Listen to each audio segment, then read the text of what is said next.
and good evening and good night on this July 4th special.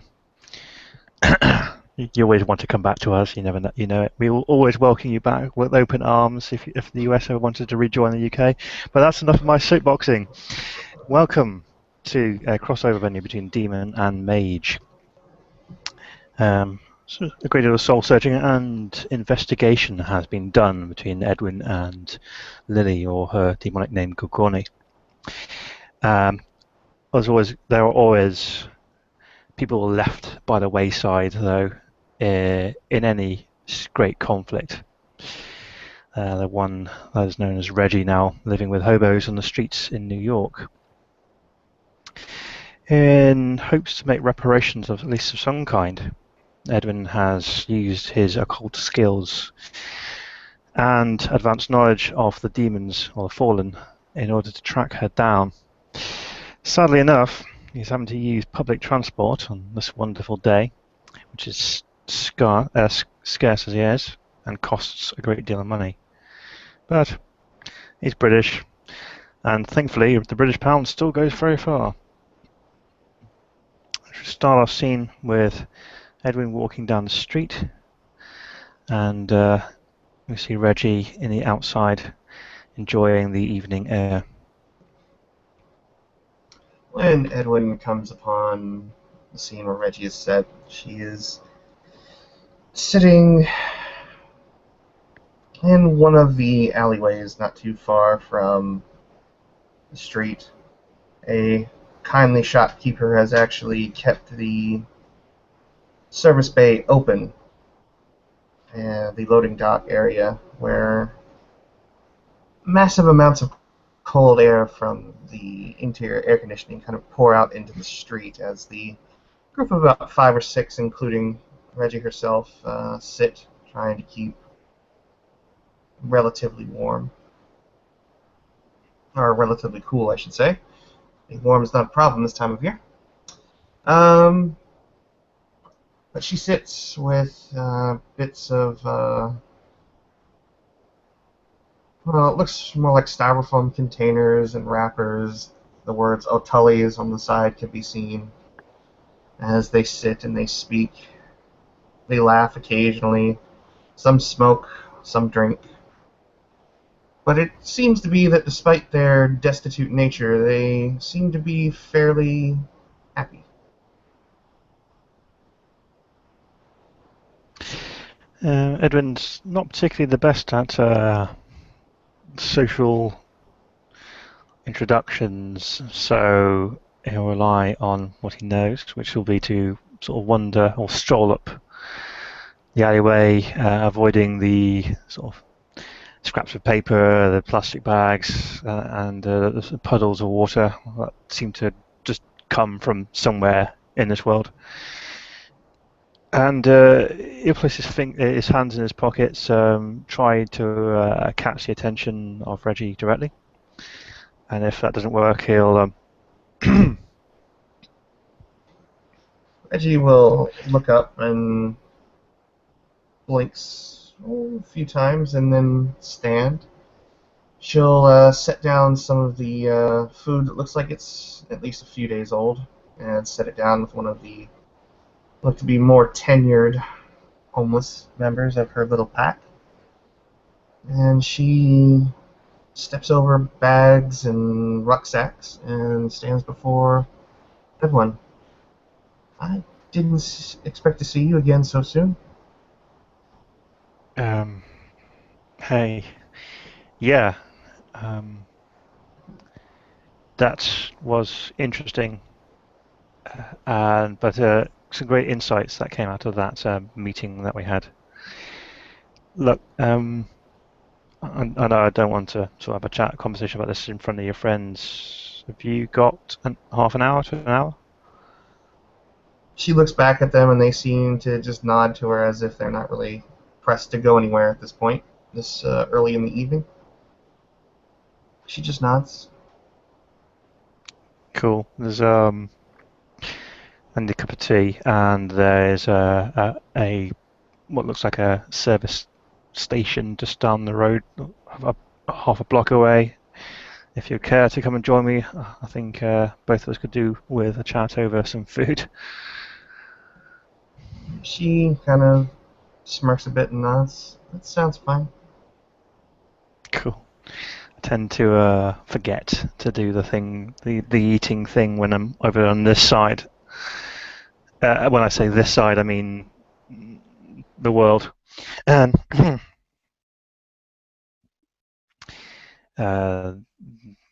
massively awkward-looking Edwin will let Reggie lead the way so much, and will use this time to discuss the smallest things that we like to. The British enjoy talking about the weather, usually as a way of identifying that we're not about to murder each other. And we do have an amazing capacity to be passive aggressive when talking about hot and cold fronts moving in from the westerly seaboard. Never understood that at all. Reggie just kind of sits and listens. She doesn't say much. Perhaps where Locke might have been something of a chatterbox more often than not, Reggie seems to be fairly quiet, fairly subdued, and she just kind of sits there and listens to every word that Edwin gives off, and she actually seems to be genuinely showing an interest in all the things that he's talking about.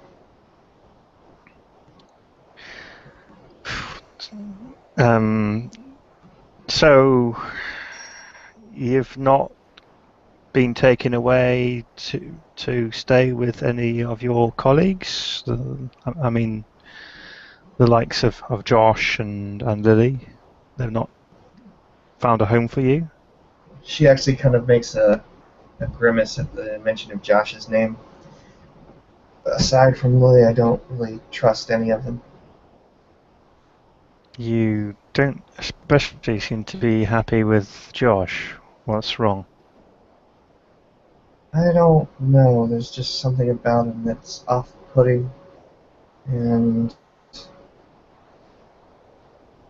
he seemed like he wanted me to go out on a limb to trust him, but not willing to trust me in the interim, I suppose. I think he has a hard time understanding or trusting anybody in this world. He has the same issue I have. He spends far too long not in this world. I'm still not 100% clear on this world and other worlds. They seem to make some sense. Something about that seems right, but I can't think about it like that. It always seems so garbled. You mentioned that you could only remember a brief amount of Budapest, and you can't remember a great deal of many things. She just kind of shakes her head as she bites into one of the candy bars.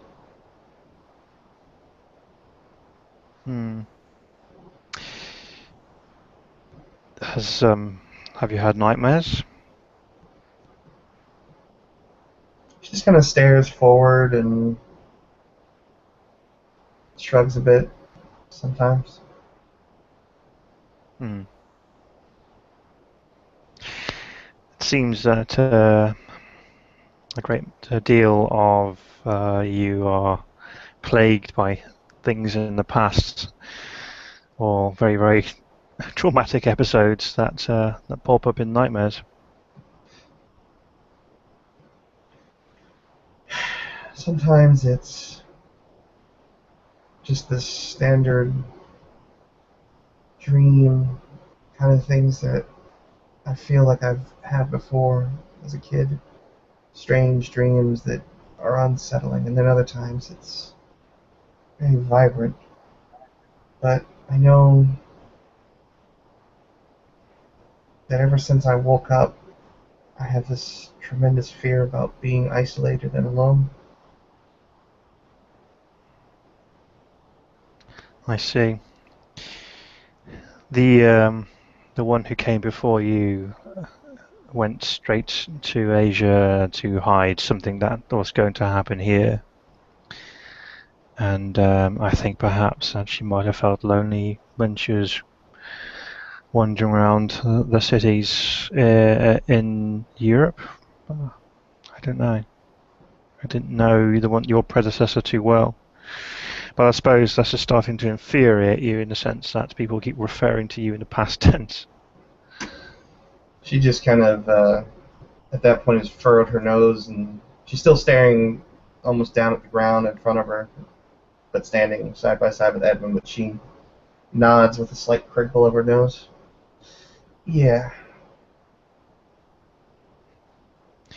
It's no longer a Locke, it's a Reggie, is that right? You want to be treated as Reggie, not Locke. She nods again, her eyes still very stern and straightforward.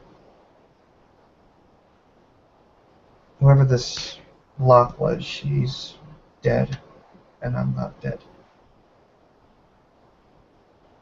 And it seems the ones that you can't trust have a hard time adjusting to that as well. They still see the old you, and it's very difficult perhaps for them to take you at face value for that reason. She shrugs a bit. I try to avoid them when I can. I don't trust them. They all seem to have their own agendas. That is the case of this world. No one does everything for pure altruism anymore. Everybody's got their own plan or agenda that they're following. It's I don't see. I'm sure you can trust them.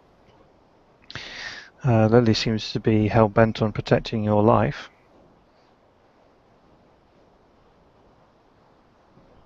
She takes a sip from the styrofoam cup full of tea, and then lowers it.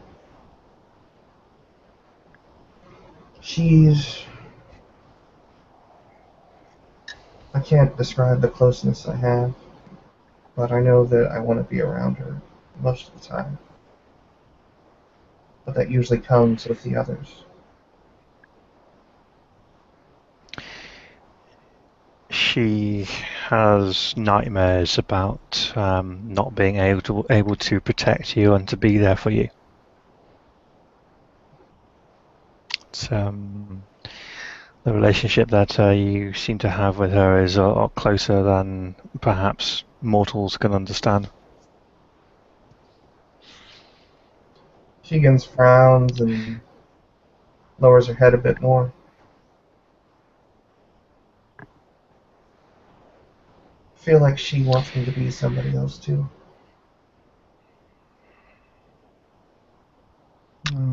The previous one before you was a major factor in her life, and from what I understand, when she was in her pure state, when she stood with wings on her back and in her form back before the recorded history, you and she were close. So maybe it's a throwback from that. So you seem to have this dilemma where you want to be around this one and you feel intimately safe with her, yet she still refers to you and still thinks of you as this past relationship that you can't remember. You don't want to focus on that anymore, perhaps because you're you now and not her. It's like being denied your very existence when they don't see the person standing in front of them, they see something else.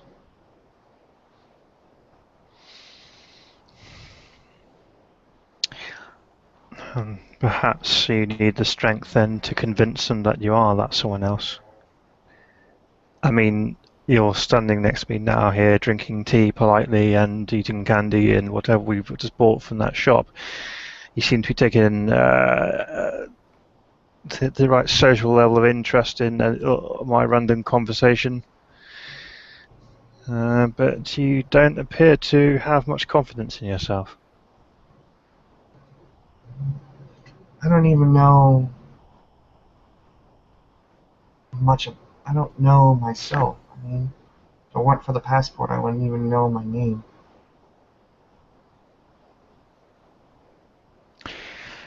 So, and what do you wish for your future then? I'd like to remember everything that happened before. I'd like to remember my family, if I have any.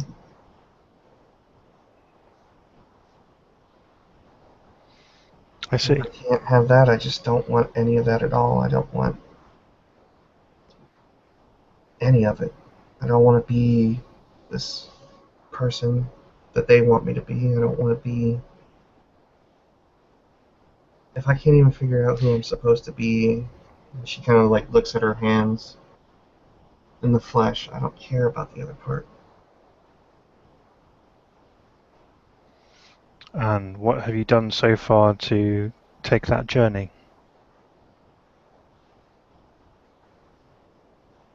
I don't know. It's all Nothing really. I've been. Part of me has been. it's I feel like I need to take care of the people around me, making sure that they have food, considering that all of the others, they seem to want to give me food and clothing and things like that. I can only eat so much, and they give me large amounts of it, so I give it away. there is that they're trying to look after the one that you were previously, and it is very how interesting how you fell into that pattern, because I'm sure you've been told many times by now the one that came before you looked after the homeless and ran a shelter in New York City. You seem to have fallen into that similar pattern, and perhaps that's why your colleagues are having a hard time taking you for face value rather than remembering what you used to be like. But maybe we can find a way of unlocking the past inside you, and then that might give you more identity and allow you to form your own future. It's also terrifying to think about what it was like for me before. What if it wasn't good?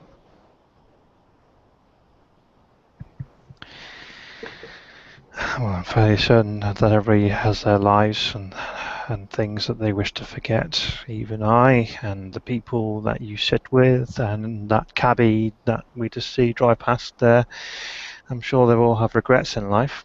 The question is, you could sit there, shoulda, coulda, woulda, complaining and feeling sorry for yourself because your colleagues are treating you like somebody else when you're falling into exactly what that other person used to do. Or you could forge ahead, but that means taking perhaps a chance. I don't know what to do at this point. It's hard to move forward with a lack of information. So you need more information. Well, for starters, you could tell me what association you had with me before.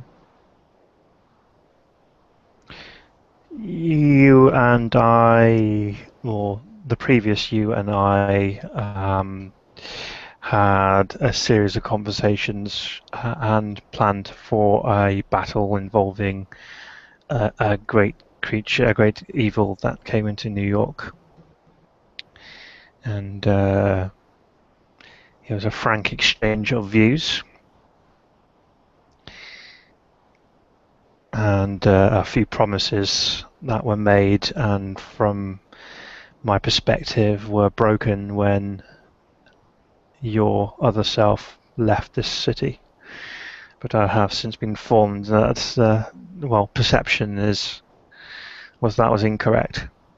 So maybe then I owe you something, or I owe Lily a favour. for that new insight. Does that help? She looks up at Edwin and kind of shrugs a bit. That's something. At least I know that I don't have to wonder if you're a good friend and put on a face of being polite, or if we were just mere acquaintances or even enemies. I'm going to assume that the latter part of that is probably not the case because I'm still standing here.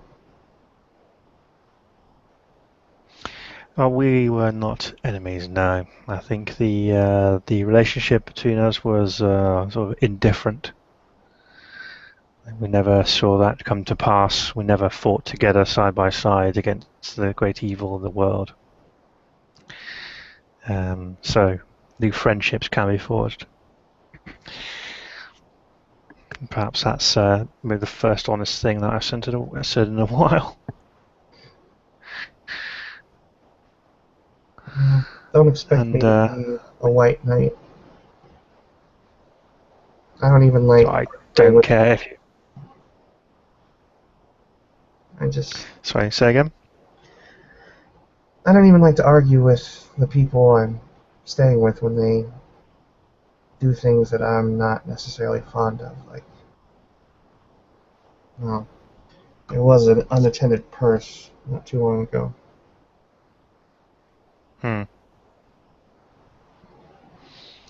I see.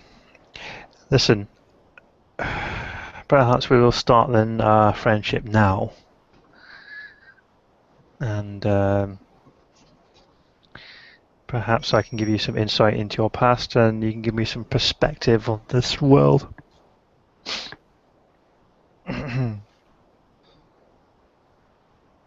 What sort of perspective do you want? Well, I have absolutely no idea how to drive. I have no idea how many homeless people are in the city. I wouldn't be able to get from point A to point B in the material realm. I like to fly, but not jets. I think they've spent a bit too long in other places, learning other rules. When it's difficult to understand New York law and the salute and understand that the police are shouting at you for jaywalking when you're used to living in a universe that's run entirely in the mind of a madman. So perhaps, I don't know, maybe pull me up if I'm sounding too ethereal with my questions, or why don't they just do this, that, or the other? I don't know. You're looking for an anchor. Yes. I don't know how useful I'll be in that capacity, but I can give it a shot, I guess. Perhaps in turn we can explore your past as well. She takes a really heavy sigh, saying, we can explore your past.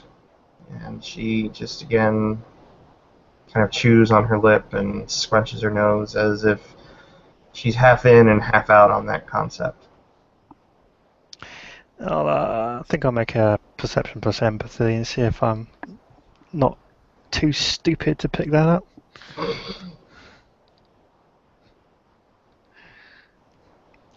Watch my sensibilities.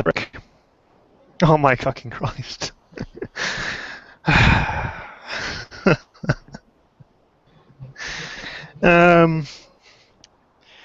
Needless to say, Edwin doesn't pick up on that, and your slight consternation with buying into this. It's like, yeah, see, we could develop this technique that, with the help of Lily, that allows us to sort of see into the dreams and gain insight from them.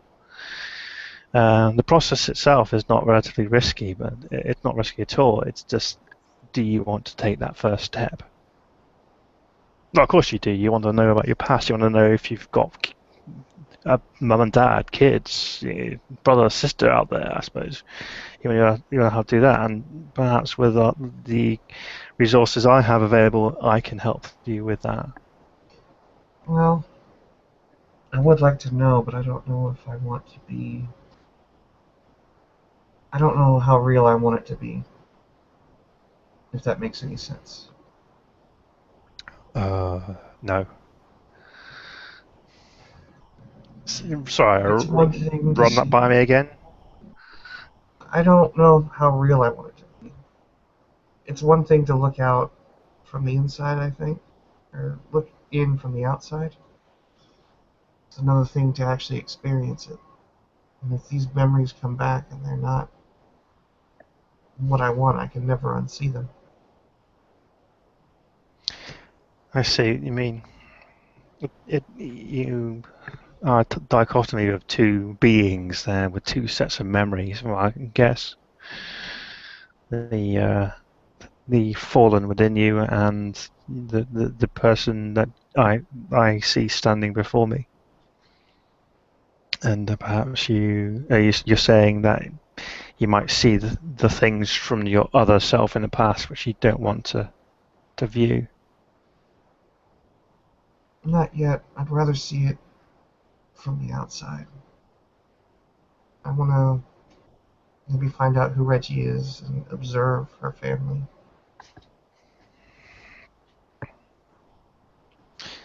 I see. Well, I'm sure you're going to need to have some help with that at least. I mean, you mentioned your friends giving you stuff. I mean, have you got enough money in case you need to travel out of town? Internet cafes, making a call. I did last night, and then Bobby needed antibiotics, and it was.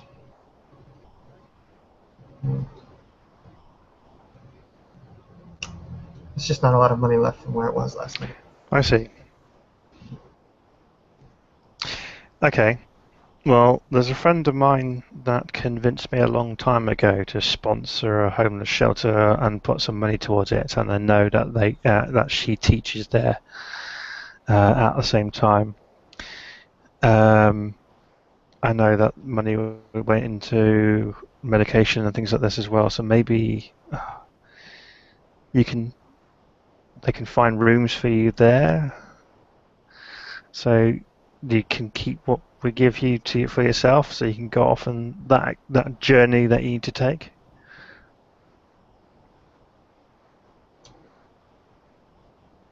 I'm gonna need some time to think about it.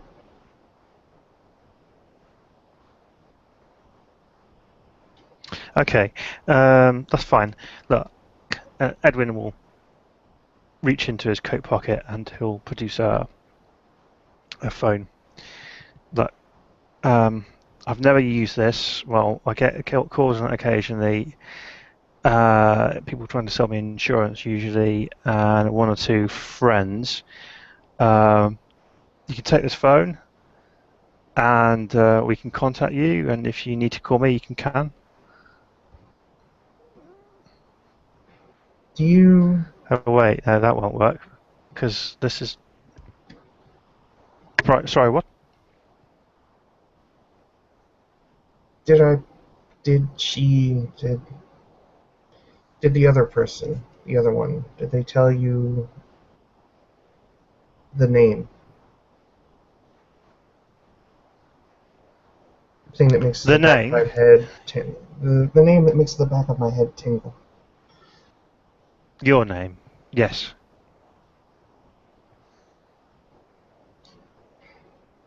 Lily uses it a lot to check on me, and I usually just tell her I'm fine.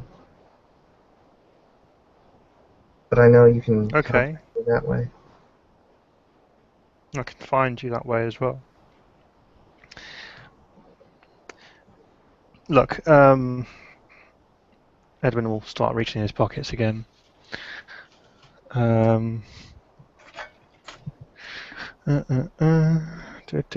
Second. Do. And he starts jotting down the address on a bit of paper. Look, it's a couple of blocks from here. It's not much, but that's a key code to get into a sort of one-bedroom Hilton. If you don't want to go to the homeless shelters that friends of mine are working on, maybe you can crash out there. Don't tear off the wallpaper, and the owner of the place is pretty cool with strange noises and stuff. So I'm sure you can get a few of your friends to DOS there as well if you need to. If you don't want to go through the exploration or journey in the past yet. She takes a piece of paper and just kind of smiles a bit and puts it inside the pocket of the very worn jeans. Thanks. Yeah. It's got a working shower as well, and because that's a mighty fine odor that you're carting around with you there. She just kind of scrunches up her nose again, but there is kind of a very sarcastic smirk on her face, like she gets that at least enough. She just kind of nods. Yeah, it's been about 3 days and it's been pretty hot out. Mm-hmm. Yeah, it's not. Smell of desperation there as well. Can you just do me one favor? More? Uh-huh. And she holds out the... Okay. She kind of pulls from underneath the shirt the pendant made of tass. And she just looks up at Edwin. What's her name? Victoria. The one that's in your mind that you can hear, I assume. You want to know that one? Mm-hmm. She's not really happy. She was very angry when she heard my voice the first time, and now she seems really, really sad. Getting used to the past, understanding and coming to terms that the one that she knew is now gone.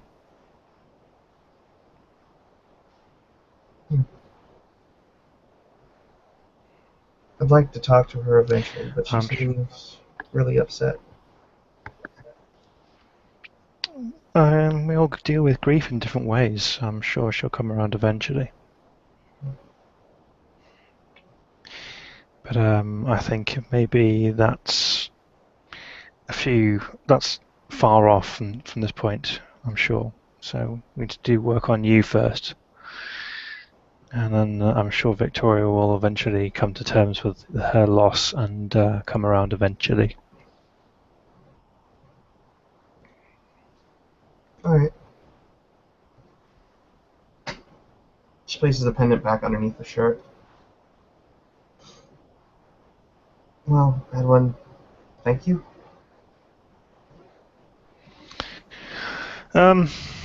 You're welcome.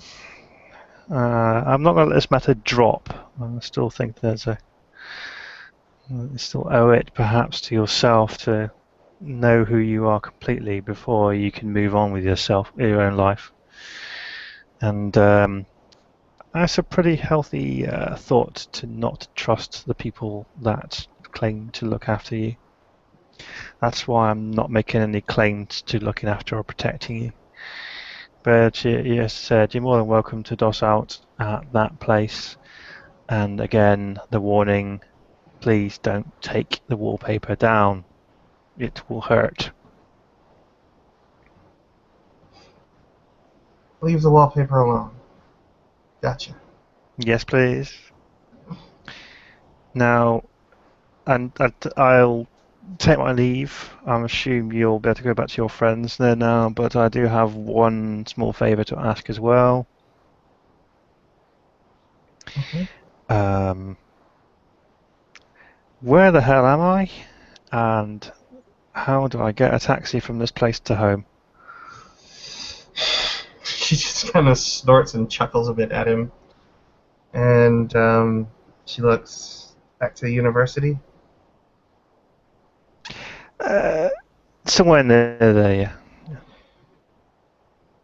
She just kind of pats him on the chest one time as she walks out to the edge of the street, and she watches and waits, and under the direction that she's had over the past week or two from her hobo friends, as a cab begins to make its way down the street, she steps right out into the middle of it, pulling a rag out of her pocket, and she walks right toward the cab as it comes towards her, and it obviously slows down.